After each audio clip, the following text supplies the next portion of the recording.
Querido amigo, eu tenho conversado com alguém a seu respeito. Essa pessoa se importa com você e muito. Eu acho que você ainda não o conhece, mas eu estou conhecendo de perto e quanto mais convivo com ele, mais sinto que ele realmente me entende. Ele é bem popular. De fato, 2,2 bilhões de pessoas no mundo o chamam de melhor amigo. Mas nem mesmo 7 bilhões de pessoas seriam suficientes, pois ele quer um relacionamento com você. Não se preocupe, ele é 100% verdadeiro e na realidade é a mais confiável e fiel pessoa que eu conheço. Para você entender, eu mesmo dividi os meus mais profundos sofrimentos e fracassos com essa pessoa. Ele me ajudou a passar por todas essas coisas e me fazer uma pessoa mais forte. E eu sei que ele fará o mesmo por você. Mesmo quando você passar pelos momentos mais difíceis e sombrios da sua vida, ele estará bem perto, pronto para te dar a paz e conforto. Ele não é apenas um amigo como outro qualquer. Ele criou o mundo, morreu e voltou à vida. E fez isso por você. Mais do que qualquer outro ser humano poderia fazer. Mas se você apenas pedir, eu não quero ser insistente. Essa pessoa sabe que o amor verdadeiro não se impõe ou se pode forçar. E assim, nós temos uma escolha. Se você me buscar de todo o coração, me encontrará. Pra gente começar, queria comentar com vocês uma experiência que eu tive essa semana. Eu estava ajudando minha esposa com as tarefas domésticas, né? Isso aí, estava ajudando ela com as tarefas, ponto para os homens, né? E aí enquanto estava fazendo isso, eu tive um estalo de memória, eu lembrei de uma música que fazia muito tempo que eu não ouvia, mas assim, fazia realmente anos que eu não escutava. Era uma música especial, uma música do Toquinho. Chama de Umbigo Umbiguinho. Era uma música que eu cantava para as crianças quando elas estavam na barriga da Susan, quando elas estavam no ventre da mãe. Sabe aquele momento de pai, assim, que tu vai pertinho da barriga e canta uma música para eles? Então eu cantava aquela música. E eu fiquei anos sem ouvir essa música e de repente deu um estalo, eu lembrei dela. Não sei se vocês já tiveram isso, a memória é uma coisa interessante, né? Às vezes parece que aquela gavetinha que estava tempo fechada, por algum motivo, ela abre. E aí eu peguei meu celular e coloquei a música para tocar enquanto eu fazia as minhas atividades. Passou no corredor a Laura, nossa filha de 10 anos. Passou, zupt. Daqui a pouco ela voltou com a cabeça assim. Eu conheço essa música, papai, ela disse. Daí disse, Laura, eu acho que você não conhece não, porque eu cantava ela há muito tempo atrás para vocês, né? Então não tem como você lembrar. E aí ela falou, não, papai, eu lembro. Eu lembro que quando eu era pequena, a gente estava num lugar. Era uma festa. Eu acho que era uma festa de casamento, ela falou. E eu estava brincando com as crianças no parquinho, e de repente eu comecei a ouvir uns estouros muito fortes perto de mim. Eram foguetes estourando. E eu fiquei com muito medo, eu coloquei a mão no ouvido, comecei a chorar. E de repente eu senti você. Você me pegou, me segurou no colo, me segurou bem apertadinho, me levou para um lugar bem quieto e começou a cantar essa música no meu ouvido. Eu disse, Laura, você tinha 3 anos quando isso aconteceu. Eu lembro, você tinha 3 anos. E ela disse, mas eu lembro daquele abraço. A gente tem um relacionamento profundo com algumas pessoas que nos trazem segurança. Às vezes pode ser um pai, pode ser uma mãe, às vezes pode ser o nosso cônjuge, às vezes pode ser um vô, uma avó, um amigo. Mas a gente tem relacionamentos profundos e algumas pessoas elas se tornam para nós um porto seguro. Você já sentiu isso, não sentiu? Provavelmente. Você sabia que você pode sentir isso com Deus? Você sabia que você pode ter um relacionamento tão próximo com Deus que também nos momentos em que você é pego de surpresa, que a vida te surpreende, nos momentos em que você tem medo, vontade de chorar, você pode ter um relacionamento com Deus que vai te trazer paz, que vai te ajudar a recuperar o teu equilíbrio interior e te ajudar a encarar os desafios da vida. Você sabia que isso é real e que você pode experimentar isso? Sabe, nós fomos criados, nós fomos criados para vivermos com Deus. A Bíblia nos fala isso. Nós fomos criados para viver com Ele. E mais, o relacionamento com Deus foi criado para ser o relacionamento mais significativo da nossa existência. O que significa que a paz que nós sentimos no abraço de um pai, de uma mãe, de um avô, de uma avó, de um marido, de uma esposa, é só um reflexo da paz, da tranquilidade, da segurança que a gente pode experimentar se nós aprendermos a nos relacionarmos com Deus. E essa vai ser a grande questão que vai nos acompanhar durante os nossos próximos 4 encontros. Como nós podemos construir esse relacionamento significativo e próximo de Deus? Como nós podemos viver mais próximos desse Deus? E para nos ajudar na noite de hoje, queria compartilhar com vocês uma passagem bíblica que está no livro de Jeremias, capítulo 29, versículos 10 a 14, que diz assim: Assim diz o Senhor, quando se completarem os 70 anos da Babilônia, eu cumprirei a minha promessa em favor de vocês, de trazê-los de volta para este lugar. Porque sou eu que conheço os planos que tenho para vocês, diz o Senhor, planos de fazê-los prosperar e não de lhes causar dano, planos de dar-lhes esperança e um futuro. Então vocês clamarão a mim, virão orar a mim, e eu os ouvirei. Se me buscarem de todo o coração, me encontrarão. Eu me deixarei ser encontrado por vocês, declara o Senhor, e os trarei de volta do cativeiro, e os reunirei de todas as nações, de todos os lugares para onde os dispersei, e os trarei de volta para o lugar de onde os deportei, diz o Senhor. Olha só, gente, as pessoas que receberam essa mensagem, elas estavam vivendo uma grande dificuldade na sua vida, uma grande catástrofe na sua vida, e a leitura que elas tinham feito era que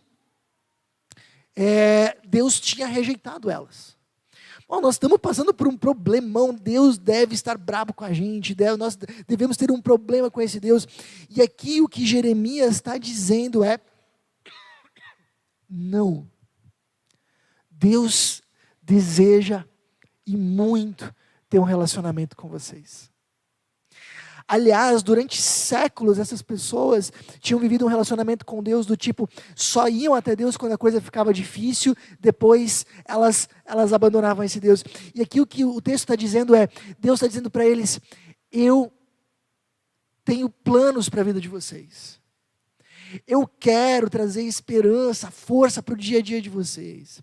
Eu quero fazer parte da vida de vocês. Eu quero ser encontrado por vocês.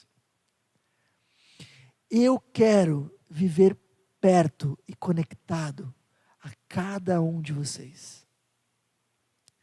Pessoal, nós fomos feitos para vivermos um relacionamento com Deus. E a espiritualidade cristã como um todo, ela tem essa direção. Ensinar cada um de nós a vivermos esse relacionamento.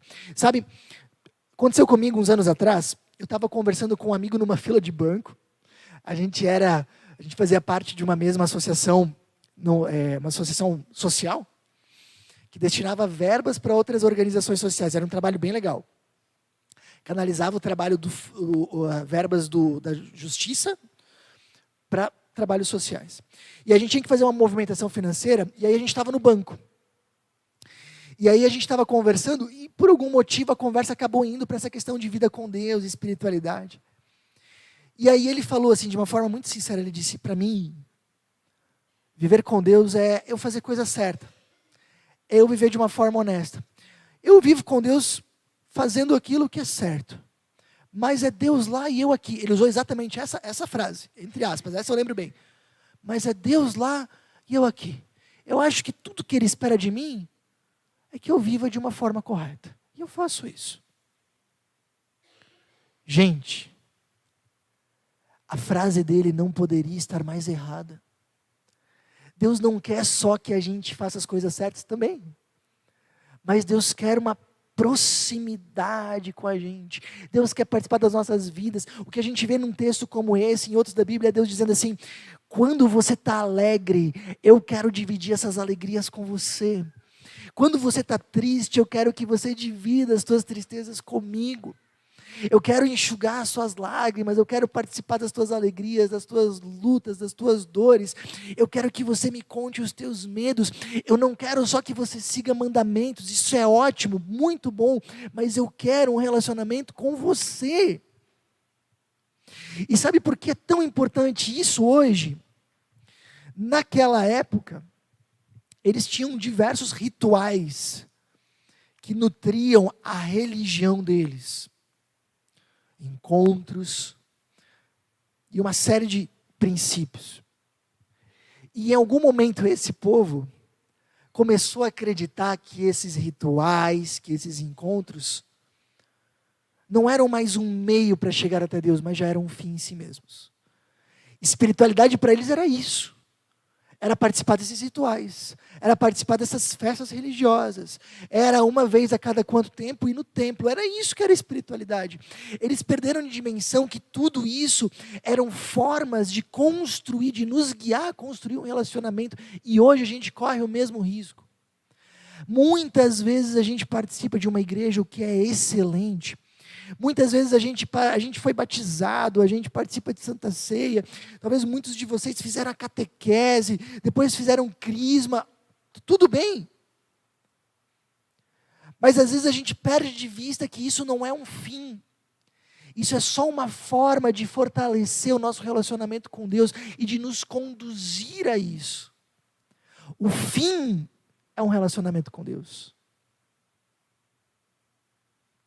Não perca isso de vista. Deus te criou para um relacionamento com Ele. E esse relacionamento, digo para vocês com toda a sinceridade do mundo, se for realmente vivido na sua intensidade, será, com toda certeza, o relacionamento mais importante e significativo da nossa existência. Mas, Isaías 29:13, olha só, o Senhor diz: esse povo se aproxima de mim com a boca e me honra com os lábios, mas o seu coração está longe de mim. A adoração que me prestam só é feita de regras ensinadas por homens. Aqui Deus está dizendo justamente isso. A vida com Deus se resume agora a uma tradição, a uma religiosidade morta. Não tem relação, não tem coração comigo. Precisamos tomar cuidado com isso. Agora, de repente, você chega nesse momento e pensa assim: eu quero esse relacionamento com Deus. Eu quero viver isso que o Jorge está falando. Por onde eu começo? Gente, com uma palavra só, bem fácil. Busque. Busque esse Deus. Eu quero viver isso, busque esse Deus.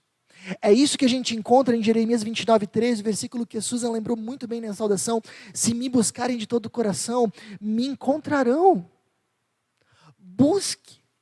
E aí, de repente, nesse momento, você vai dizer assim: Jorge, mas essa é fácil. Eu busco a Deus. Todo mundo busca a Deus. Muita gente busca a Deus. Eu tenho minhas dúvidas. Gente, eu acho que muitas vezes a nossa relação com a fé cristã, com a espiritualidade cristã, é muito parecida com a nossa relação com a saúde. Nossa saúde física. Sabe como é que é? A gente sabe que se exercitar e comer bem é importante para a saúde, certo?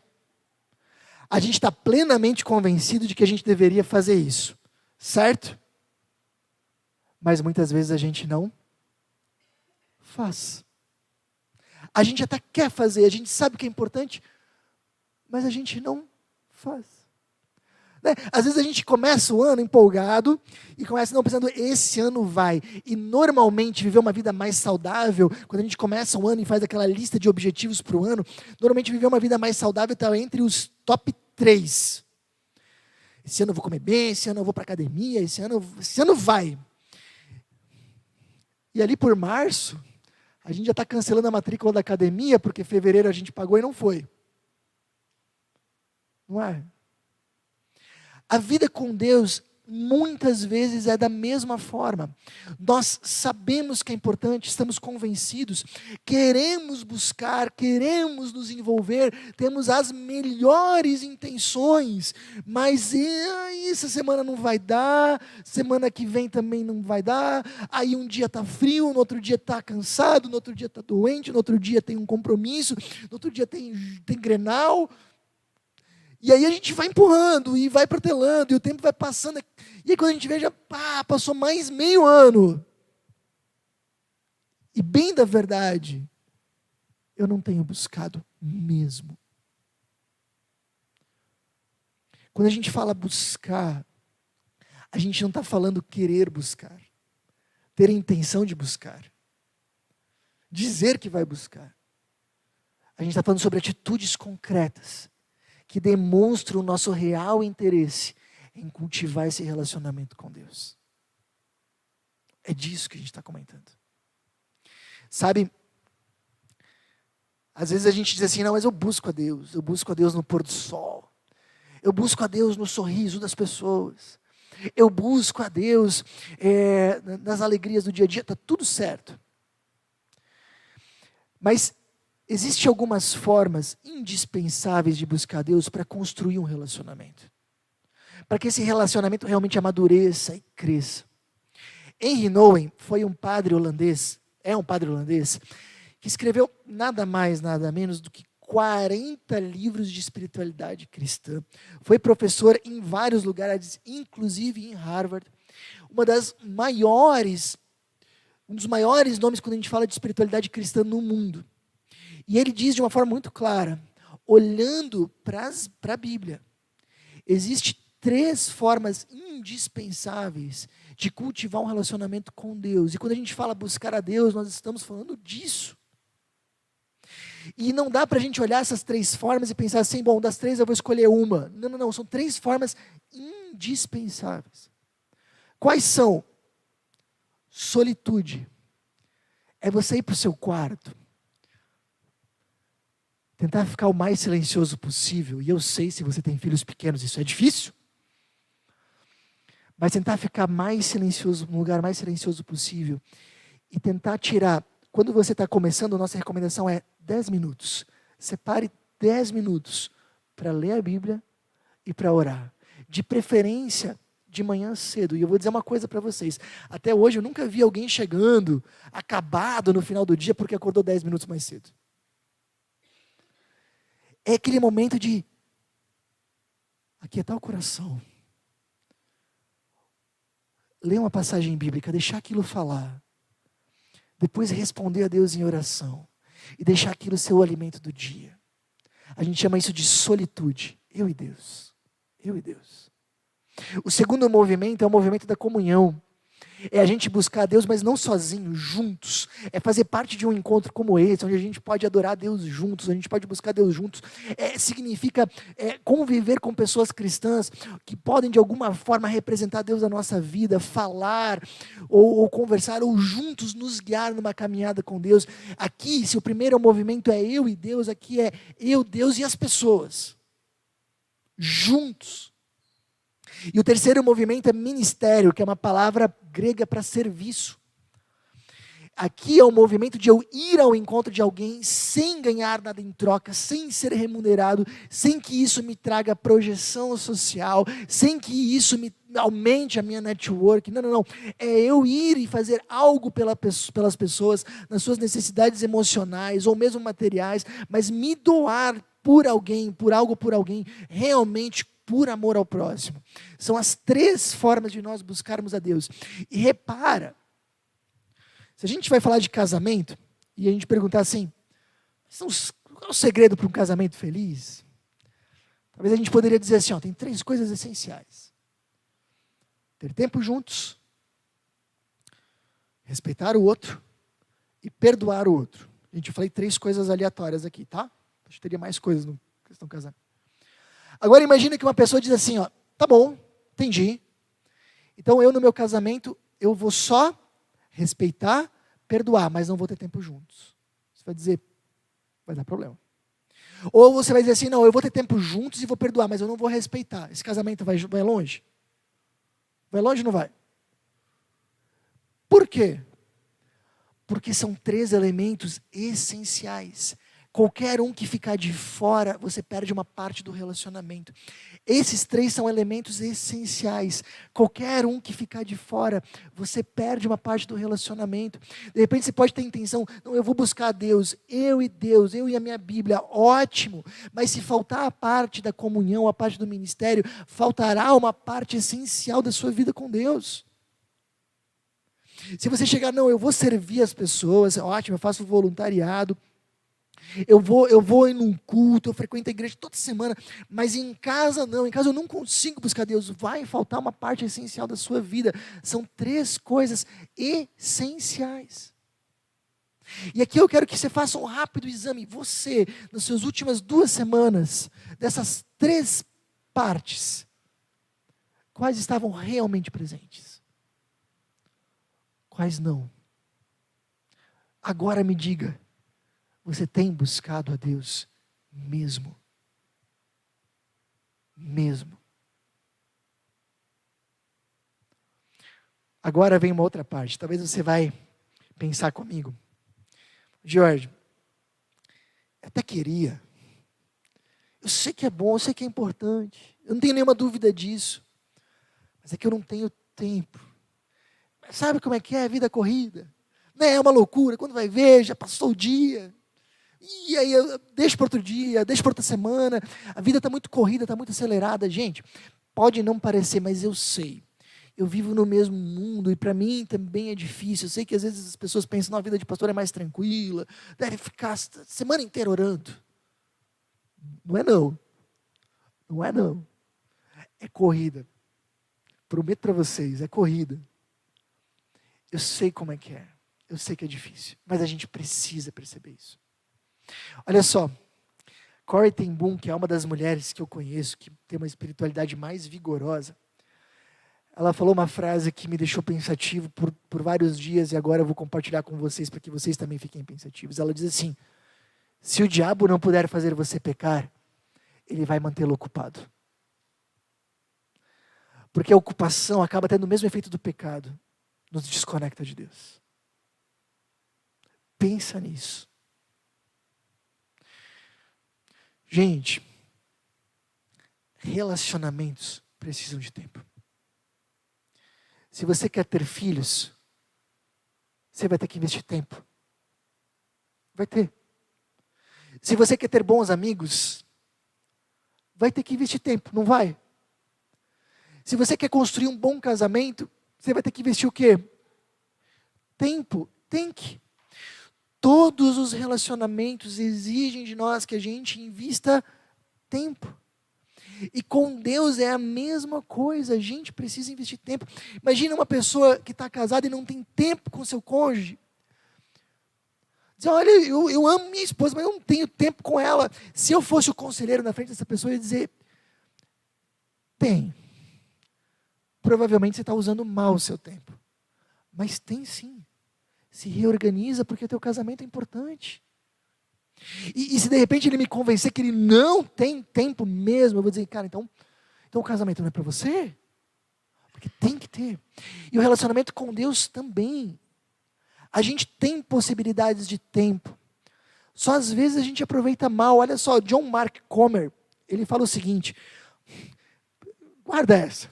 O usuário médio do iPhone pega seu celular 2.617 vezes por dia. Como contraponto, o salmista disse, sempre tem o Senhor diante de mim. Como seria a minha vida se Deus tocasse minha mente com a mesma frequência em que toca o meu celular? Será que você não tem tempo mesmo? Ou você está usando mal o seu tempo? E, gente, a ideia aqui não é trazer culpa para ninguém, isso não ajuda em nada. Mas eu só quero que você reflita agora no seu relacionamento com Deus. Você realmente tem buscado a Ele. Sabe, tempos atrás, eu li esse livro aqui, que aliás eu recomendo. Recomendo. Como reinventar o casamento quando os filhos nascem. E ele fala, e é interessante, é um autor que já escreveu dezenas de livros para a família. Ele fala que quando os filhos nascem, casais novos fiquem atentos, muitas vezes o casamento estremece, porque a atenção toda acaba se voltando para os filhos, se a gente não cuida. E o casamento sofre, e muitos casais se desconectam. E aí esse livro ele fala como manter o casamento vivo depois que os filhos chegam. Muito legal. E ele fala, uma das teses principais é que o seu casamento, depois que os filhos cheguem, continue a ser prioridade. O seu casamento continua a ser prioridade, mesmo frente aos filhos. Ok. Mas o que ele fala depois é algo que me marcou bastante. Ele diz agora, o problema é que às vezes a gente não entende o que é prioridade. Quando a gente fala de prioridade, nós não estamos falando do que a gente fala que está em primeiro lugar. Ele fala, a gente analisa as prioridades reais da nossa vida, da forma como nós investimos nossos recursos e o nosso tempo. Aí a gente começa a ver o que é prioridade mesmo, de fato. E quando a gente está falando, olha, coloque a Deus como prioridade, isso significa, não no que você fala, mas na forma como você investe seu tempo em especial. Gente, não é à toa que o texto falou, busque a Deus de todo o coração. Jesus no Novo Testamento, ele fala, busque o reino de Deus em primeiro lugar. E várias vezes a Bíblia nos fala, busca a Deus de todo o coração, de toda a sua mente, busca a Deus, coloque Ele em primeiro lugar. Sabe por quê? Porque se Deus não estiver em primeiro lugar na sua vida, grava isso, Ele vai acabar ficando de fora. Ele vai acabar ficando de fora. Isso que o livro fala, foi o que Jesus também falou séculos atrás. Onde estiver o seu tesouro, aí também estará o seu coração. Aonde você investe, aonde você dá tempo, aonde o seu olho brilha, é ali que está o seu coração. E quando a gente vê no texto bíblico que Jeremias nos fala para buscar Deus de todo o coração, eu acredito que a grande pergunta que nós deveríamos ter é: onde está o teu coração? É interessante que Jeremias não fala busque a Deus tantas horas por semana. Ele não fala isso. Ele fala busque a Deus de todo o coração. Sabe por quê? Atenção aqui. Quando nós estamos começando um relacionamento a dois, você está no começo de um namoro. Ok? Imagina comigo. Você não tem que pedir para o namorado, para ele dizer assim, ó, tira tempo para a tua namorada. Não. No começo, pelo menos, tenho certeza que não. Você já viu um namorado ou namorada chegar um para o outro e dizer assim, ó, vamos começar a namorar? Mas vou te avisar, é meia hora por semana que a gente vai ter junto, e era isso. Acabou. Pegar ou largar. Não existe. No começo, talvez depois, mas especialmente no começo, quando a gente está juntos, sobrou um tempinho, a gente lembra do outro. Quando sobra um tempinho, a gente quer estar junto. A gente muitas vezes mal espera a hora que vai dar uma brecha para nós podermos estar conectados. Sabe por quê? Porque o coração está ali. E quando o coração está ali, tempo já não é uma questão. Sabe, eu, pessoalmente, eu tenho que cuidar para não trabalhar demais. Talvez é o problema de mais alguns. Por quê? Porque meu coração está ali. Porque eu amo o que eu faço. E se eu não cuidar, eu acabo extrapolando. Eu tenho que me policiar. Quando eu amo alguma coisa, tempo já não é mais a questão. Dá para entender? E Jeremias está dizendo, busca Deus de todo o coração. Coloque teu coração nele. Deseje estar perto. Quando sobrar um tempinho, não, faz isso como a primeira parte do teu dia, para que você não corra o risco de ficar sem esse momento. Esse momento de você estar diante de Deus com a sua comunidade, uma vez por semana, faça dele uma prioridade. Uma vez a gente tinha uma estagiária, o Cassiano vai lembrar, e ela estava conversando com um casal da igreja, não se preocupa, não era ninguém daqui. E aí o pessoal falou de uma forma muito sincera, a gente sempre quer ir no culto, mas sempre surge um outro compromisso. E ela falou de uma forma bem seca. Ela disse, talvez falta fazer então do culto um compromisso. Falta buscar a Deus de todo o coração. A grande questão é, onde está o teu coração? Me diga uma coisa, às vezes a gente chega assim e diz assim, não, hoje não vou, porque eu estou cansado. Hoje não vou ler a Bíblia, eu não vou orar.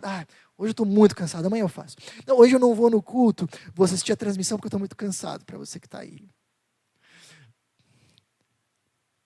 O que tiraria você de casa? Nesse momento que você está cansado, alguma coisa tiraria. Se você tivesse um compromisso de trabalho, você não sairia? Se você tivesse uma viagem para fazer, você não sairia? Se você tivesse alguma coisa, sei lá, um cinema, alguma coisa muito bacana que você gosta muito, você não sairia? A pergunta é, será que não está lá o teu coração? E se o teu coração estivesse em Deus? O que aconteceria? Como seria a tua vida? O que não mudaria? Então, gente, o que eu quero dizer para vocês é, Deus te convida para um relacionamento. E a segunda coisa é, para você cultivar esse relacionamento, busque a Deus de todo o coração. Quando nós amamos, nós damos um jeito. Quando nós amamos, nós encontramos tempo. Quando nós amamos, quando nosso coração está naquilo, nós enfrentamos as barreiras. Agora, como buscar a Deus dessa forma? O que a gente percebe a partir do que a Bíblia nos fala é que existe uma série de bloqueios em nós. É difícil para todos nós buscarmos a Deus. Sempre vai ter luta, sempre vai ter dificuldade. É difícil para nós. Nós temos um relacionamento com Deus rompido e é sempre difícil buscá-lo. Sabe como isso acontece? Deus nos estimula a isso. Deus nos tira dessa inércia. O que a Bíblia nos ensina é que, em primeiro lugar, Deus nos busca. E quanto mais nós entendemos o quanto Deus nos ama, quanto mais nós percebemos o quanto Ele deseja estar perto de nós, mais o nosso coração é estimulado a buscar. Quanto mais nós percebemos a busca de Deus por nós, mais nós somos despertados a buscar. Sabe, eu estava lembrando, existe um filme muito especial chamado A Prova de Fogo. Esse é um filme que eu recomendo. Não assistiu? Assista. A Prova de Fogo. Conta a história de um casal cujo relacionamento se desgastou. E se desgastou a tal ponto, de eles, literalmente, os dois quererem se divorciar. Mas o marido desse casamento, que no filme se chama Caleb, por influência do seu pai, ele começa 40 dias de desafio para recuperar o seu casamento. E ele começa a fazer tudo pela sua esposa, começa a fazer, cada dia tinha um desafio, ele vai fazendo, e ele busca reconquistar ela, e lá na metade do desafio, ele realmente está se entregando, está buscando ela, está tentando cativar ela, está tentando reconquistar ela, mas por mais que ele tenta, o coração dela permanece fechado, e ela está irredutível, ela quer o divórcio. Até que no final, eu vou dar um spoiler, mas não é o único, tá? Não se preocupe. A mãe da esposa, se chama Catherine no filme, tinha sérios problemas de saúde. E ela precisava então comprar para a mãe dela uma cama hospitalar e uma cadeira de rodas, o que era extremamente caro. E ela não tinha dinheiro. E de repente, num dia, simplesmente na casa da mãe, chega a cama hospitalar e a cadeira de rodas. E ela não sabe quem doou. E ela começa a investigar quem doou, e ela acredita que é um amigo dela, que inclusive já estava se tornando um flerte.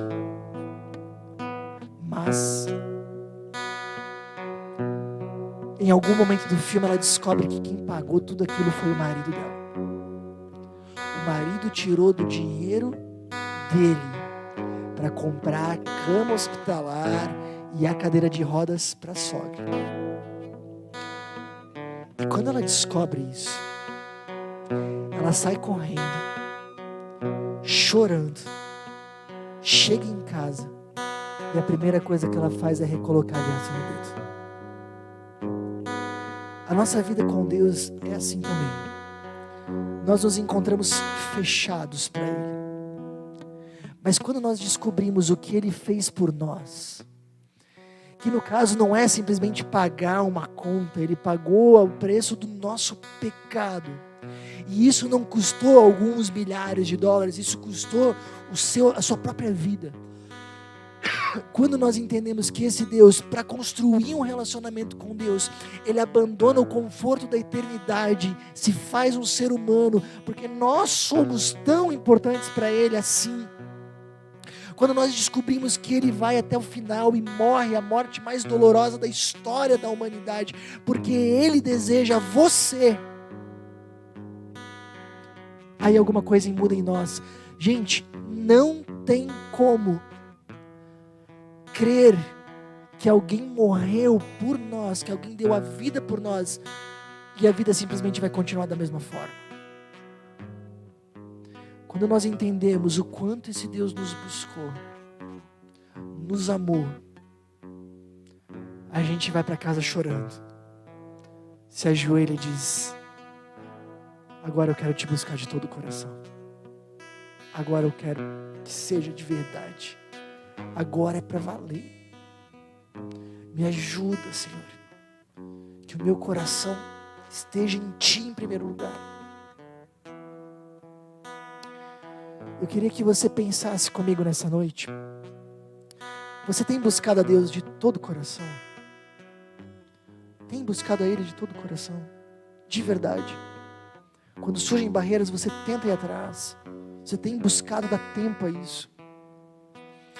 Avalie, onde é que está o teu coração atualmente? Ele está em Deus? Talvez existem coisas que você acha que são mais importantes para a sua vida e para a sua felicidade do que ter um relacionamento com Deus. E não é verdade. Desfaz isso. Decida perceber a busca de Deus por você. Decida reorganizar seu interior e buscar a Deus de todo o coração. E por último, decida colaborar com Deus, porque Ele tem buscado outras pessoas, não só você. Ajude pessoas a se encontrar com Ele. Eu tenho 2 recados rápidos para você que tem acompanhado as nossas mensagens. Primeiro, eu queria muito te encorajar, se for possível, a você participar dos nossos encontros presenciais. É uma forma de nós podermos nos conhecer e de você poder aprender ainda mais com a gente. Segundo recado, se você deseja contribuir financeiramente com a nossa comunidade, todos os nossos dados bancários estão aparecendo agora na sua tela. Essa é uma forma importante de você nos ajudar a espalhar ainda mais a mensagem de Jesus para fazer a diferença no coração de ainda mais pessoas. Pense nisso. Até a próxima!